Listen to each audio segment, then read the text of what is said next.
Hi, you're listening to The Advantage Podcast with me, John Kenworthy.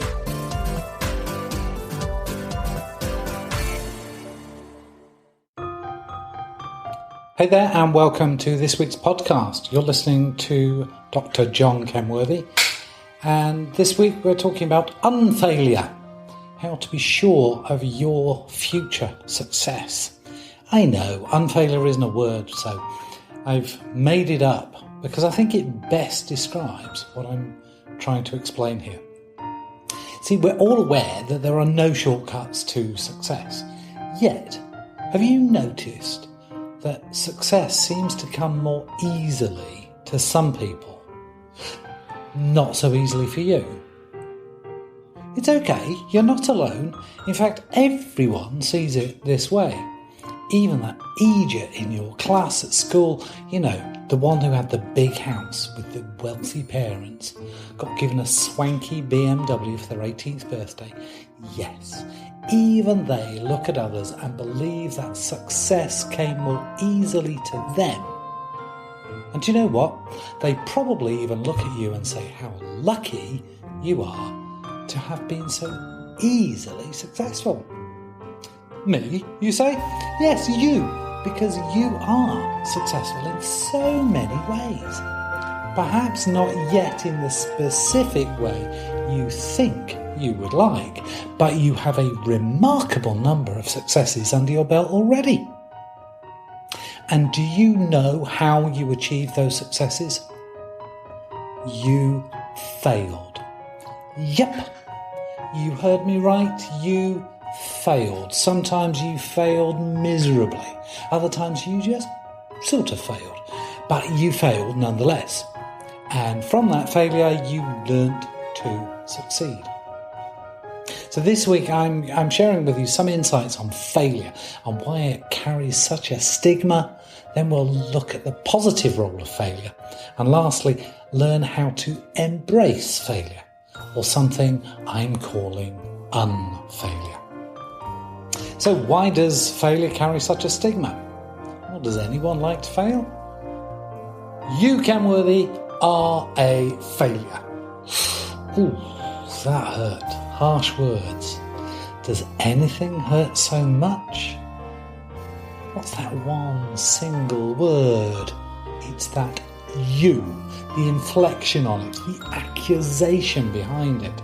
It's not a simple second-person pronoun. It's pain. It is the demon inside. It is the flesh, the self-condemnation, the self-talk. It screams at me. The word taunts me. It puts the pressure on. It makes my neck hairs rise up in defence and my fists clench, ready to fight back. I know I'm already guilty as soon as someone shouts, "You!" Even when I'm not. I immediately look, knowing that it's a call for me. I am found out. I am the target of the call. My ego demands it. It just has to be about me, for I am the most important person in the vicinity. So it's about stroking my ego, because my ego demands attention. Oh, and a bit of a stroke. See, failing is tough. As kids, we quickly learn the real pain of failure. We attempt to stand and fall. We learn to avoid failure because to fall is pain. As we grow and attend school, we learn to pass is good, and to fail is now bad. When we go to work, we learn that failure is not an option, and we dread the daily stress of avoiding failure. Before long, our days are filled with the avoidance of failure. We lose the beauty of failing. We learn less because learning and failure walk hand in hand. Our ego won't allow us to fail, for failure is bad. But failure was also my very best friend. Your most profound learning in life comes from failing. You walk because you failed many times to do so. You make sense from a complex series of sounds after just 18 months since you first heard anything. By 3 years old, you are the world's best negotiator, using failures to enhance your skills and techniques. Every time you fail to get candy from mummy, you learn a new way to approach the situation. In just those 3 years, you have learned how to move and achieve specific objectives that you want. You can communicate with grumpy old people and easily get them to smile and hand over the candy. And then someone begins to take away the failure option. Each test and question asked is a challenge to pass rather than fail. Passing is rewarded and failure is frowned upon. So as we grow older and more mature, failure becomes bad company. When I attended my first school, I had a teacher there named Miss Hill. She smiled kindly as I entered this forbidding room. I cried as my mother disappeared from view, possibly for the first time in my life, because I'd obviously embraced failure too hard for now. I had failed to keep my mother with me. But the kind Miss Hill told me to stop snivelling and that big boys don't cry. I very quickly learnt that failure was wrong and passing was the only thing that mattered.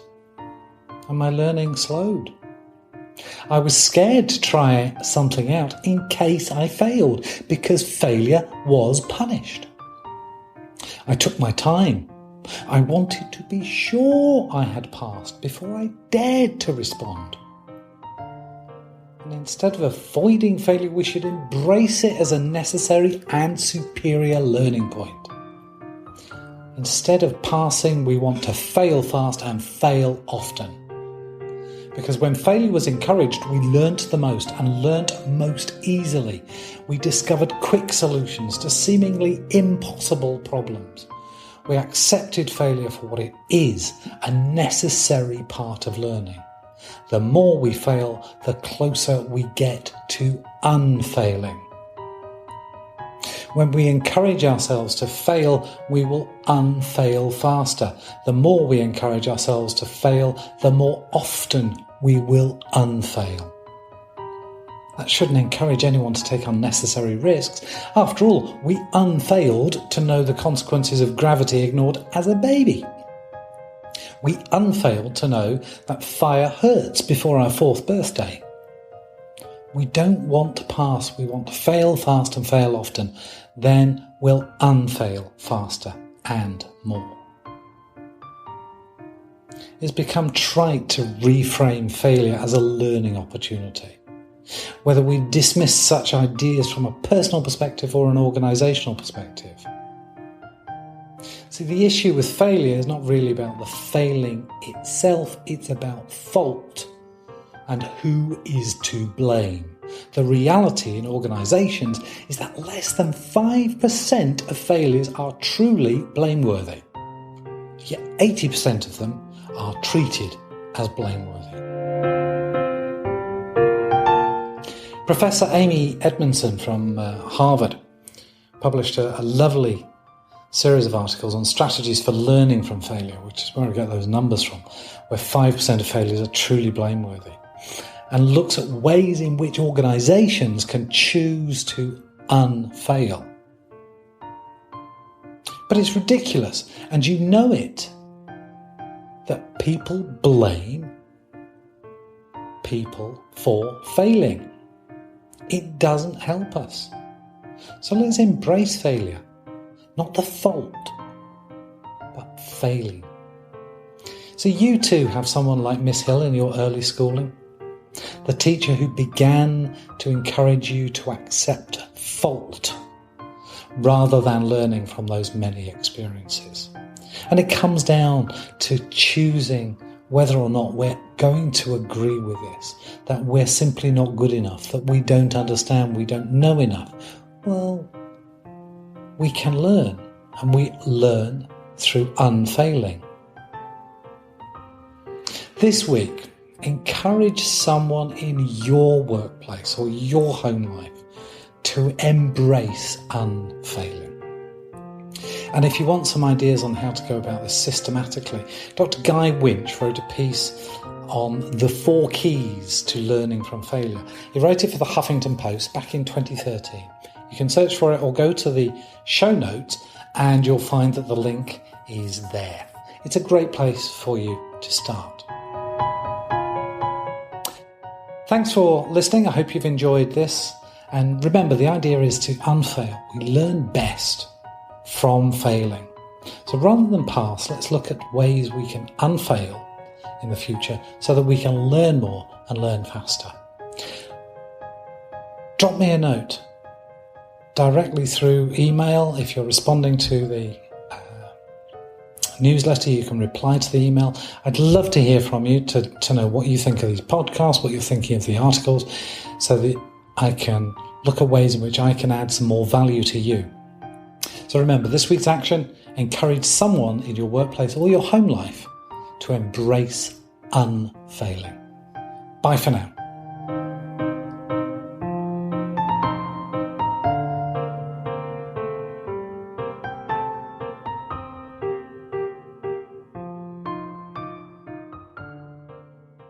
You've been listening to the Advantage podcast with me, John Kenworthy. To find out more, visit us at selsin.com.